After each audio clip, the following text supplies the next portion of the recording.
Good morning, everyone. It is Sunday, April 30th, 2017. Welcome to Morning Hair. This morning I have awakened. I know I'm not supposed to have favorites in this, but let's face it, some morning hairs are better than others. This delightful thing is one I call the zombie. Okay. Now, I have a confession to make. I have never watched The Walking Dead.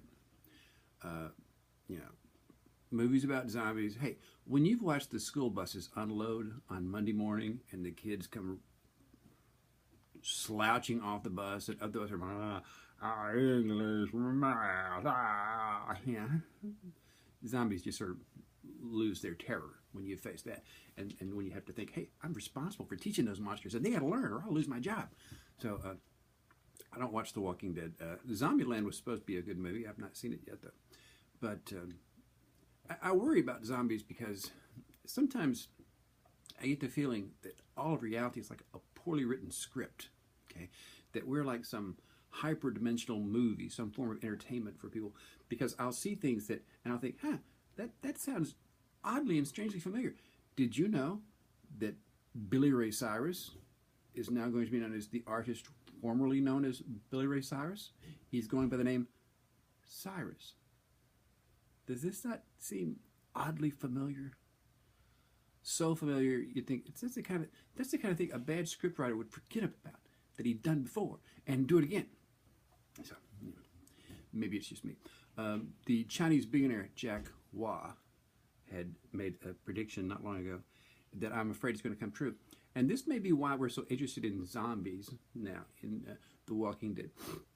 Maybe a precursor to what our world is really going to be like. What happens when robots and automation take all our jobs? What happens then? What happens to the workers? There will be millions of us shuffling around doing nothing. Just shuffling around, looking for work, looking for money, selling bottles, doing what we can to get along.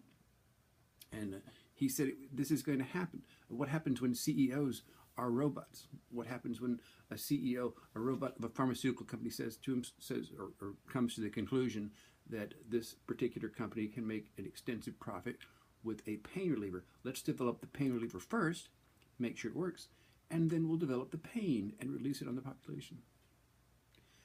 That's just weird stuff to think about. Anyway, the good news is that I'm old and I'm going to miss most of this. But I do worry about my students because we're still teaching them as if we're preparing them for jobs that existed in the 1950s. That's got to change. I'm sorry, NEA, AFT, that has to change. Can't keep going with the 6 class periods a day anymore. I'm sorry, as an English teacher, it hurts me to admit this, but these kids don't need 4 years of high school English. They no longer need to know how to recognize the difference between iambic pentameter and tetrameter. That's just not important. They need coding. They need coding skills. They need robotics. They need information that they're going to use in the future. But let's turn to the poem. The last poem of April. It is The Dead by Susan Mitchell. The Dead. At night the dead come down to the river to drink. They unburden themselves of their fears, their worries for us. They take out the old photographs. They pat the lines in our hands and tell our futures, which are cracked and yellow. Some dead find their way to our houses. They go up to the attics. They read the letters they sent us, insatiable for signs of their love. They tell each other stories. They make so much noise they wake us, as they did when we were children, and they stayed up drinking all night in the kitchen. Hey, have a great April, everybody. Tomorrow's May 1st, big important day, and see you then. Bye.